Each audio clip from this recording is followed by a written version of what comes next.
Dikatakan man khafa ala nafsi an-nisyan falyukthir as-shalah ala nabi sallallahu alaihi wasallam. Barang siapa yang dia khawatir akan kelupaan yang menjangkiti dirinya, maka banyak-banyak bersolawat kepada Rasulullah sallallahu alaihi wasallam. Jadi sholawat ini bisa juga mengembalikan penyakit lupa. Bisa mengembalikan penyakit lupa. Memang ada kadang sakit lupa itu senang. Ada orang punya penyakit lupa senang.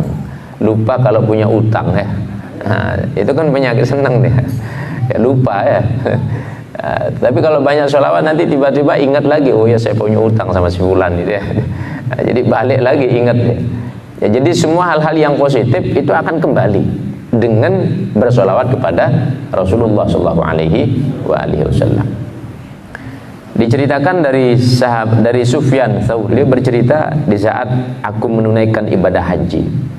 Kok di sana ada seorang pemuda, tidaklah dia angkat kakinya, kemudian dia langkahkan, dia taruh lagi. Artinya di setiap aktivitas ini anak muda, kecuali ini anak muda terus baca sholawat. Baca sholawat terus begitu, tidak berhenti. Imam Sufyan Tsauri tanya, heran, abi ilmin taqulu hadza? Wahai pemuda, apakah engkau melakukan ini dengan dasar ilmu? Kenapa engkau sholawat terus? Haji itu kan bukan sholawat saja bacaannya. Di tawaf itu ada bacaan sendiri, sa'i sendiri. Kemudian di tempat-tempat lain ada bacaan-bacaan yang bukan hanya sholawat saja. Kenapa kau sholawat saja? Kemudian beliau mengatakan, qultu na'am, iya. Lalu pemuda ini bertanya, man anta? Anda ini siapa? Kenapa kok anda perhatikan saya? Anda ini siapa? Beliau mengatakan, Sufyan Ats-Tsauri. Saya ini Sufyan Tsauri. Apakah Sufyan Tsauri al-Iraqi? Iya, katanya. Nah, lalu pemuda ini ngetes ceritanya. Wahai Imam, hal araftallah ta'ala? Apakah engkau mengenal Allah, wahai Imam? Kata Imam Sufyan, iya, aku mengenal Allah. Wa kaifa araftahu? Kalau begitu bagaimana engkau mengenal Allah? Aku mengenal Allah bahwa yulijul laila fin nahar wa yulijun nahara fil lail. Allah yang menjadikan siang berubah jadi malam, malam berubah jadi siang. Wa yusawwirul walad fir rahim. Dan Allah yang membentuk, memodel anak di dalam rahim ibunya. Yaitu aku kenal Allah dengan keagungan itu, dengan kemampuan, dengan kemahakuasaan itu. Kata pemuda ini, kalau begitu engkau belum mengenal Allah sebenar-benarnya mengenal Allah berarti.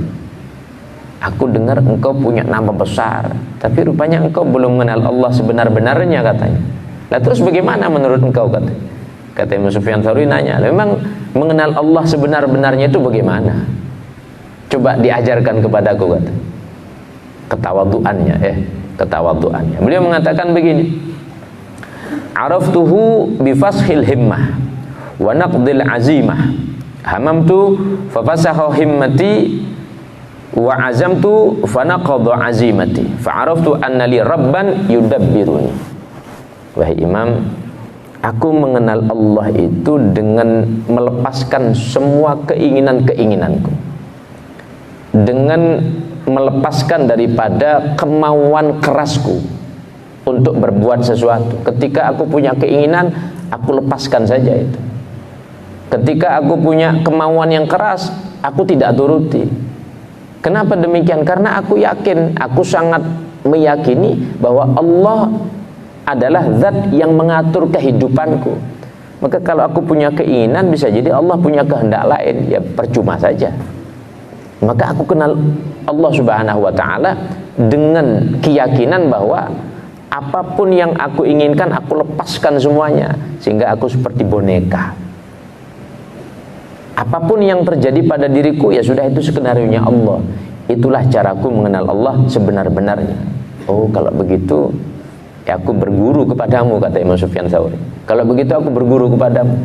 Memang itulah hakikat mengenal Allah. Jadi segala tingkah laku, perbuatan itu semua sudah pada kendali Allah.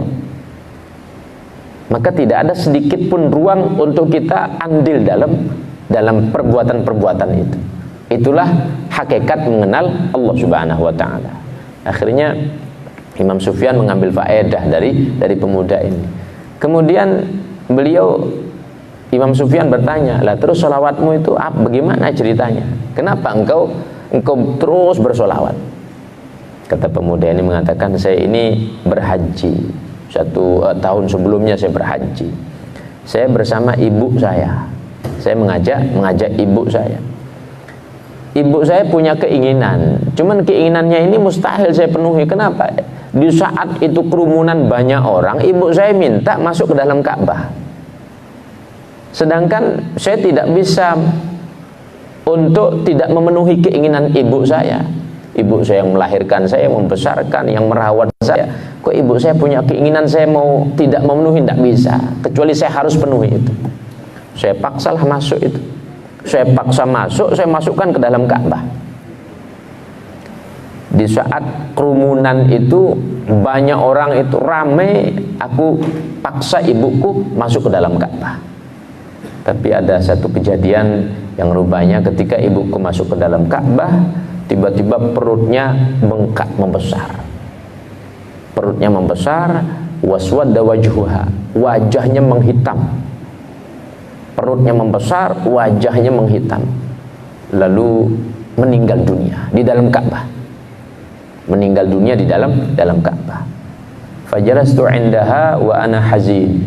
Maka aku duduk di samping ibuku dalam keadaan susah. Kok bisa begini kejadiannya? Aku berharap di dalam Ka'bah ini dapat keberkahan, kok begini kejadian? Farafa'tu yadi ila sama. Maka aku angkat tanganku. Aku angkat tanganku ke langit dan aku mengatakan, ya Rabb, hakadha taf'al biman dakhala baitak?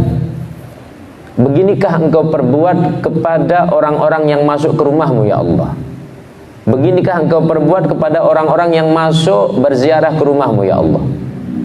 Aku ucapkan kalimat itu dan berulang-ulang aku ucapkan, tiba-tiba mendung itu datang. Tiba-tiba mendung itu datang. Di saat mendung itu datang, turunlah seorang dengan pakaian yang sangat putih, wajah yang bercahaya, gantengnya bukan main, harumnya bukan main. Lalu pemuda itu mengatakan bahwa wahai anak muda, engkau tidak usah bersedih. Engkau tidak usah bersedih. Diusapkanlah tangan daripada orang yang berpakaian putih dengan wajah yang sangat gagah tampan itu, diusapkan pertama di perutnya, akhirnya perutnya mengempes. Diusapkan lagi tangannya di wajahnya wanita tersebut, wajah yang tadi menghitam tiba-tiba wajahnya putih bersih. Lalu setelah itu pergi. Sebelum pergi aku bertanya, kata pemuda itu, siapakah anta? Man antal ladzi farajta anni? Siapa engkau yang sudah membebaskan aku dari masalah ini? Lalu orang itu mengatakan, faqala ana nabiyuka Muhammad sallallahu alaihi wasallam. Aku adalah nabimu. Aku adalah Nabi Muhammad sallallahu alaihi wasallam. Kenapa kok bisa mendapatkan derajat sedemikian? Rupanya ibunya ini tidak pernah lepas baca sholawat kepada Rasulullah sallallahu alaihi wasallam. Tidak pernah lepas lisannya untuk membaca sholawat pada Rasulullah sallallahu alaihi wasallam. Maka semenjak kejadian itu, kata pemuda ini bercerita kepada Imam Sufyan Tsauri, semenjak kejadian itu aku terus bersolawat, tidak pernah lepas. Kemanapun aku berjalan, kemanapun aku beraktivitas, tidak pernah lepas bibirku ini bersolawat kepada Rasulullah SAW. Sampai rangkaian ibadah haji yang wajib itu masing-masing ada bacaan-bacaannya, aku baca solawat kepada Rasulullah SAW. Nah, maka melalui momen momen Rabiul Awal sebagai momen kelahiran Nabi Muhammad sallallahu alaihi wasallam, mari kita lebih syiarkan lagi, lebih disyiarkan lagi sanjungan kepada Nabi Muhammad sallallahu alaihi wasallam, lebih disebarkan lagi daripada sholawat kepada Nabi Muhammad sallallahu alaihi wasallam. Mudah-mudahan dengan sholawat ini kita mendapatkan bagian daripada syafaat Nabi kita Muhammad sallallahu alaihi wasallam. Amin ya rabbal alamin.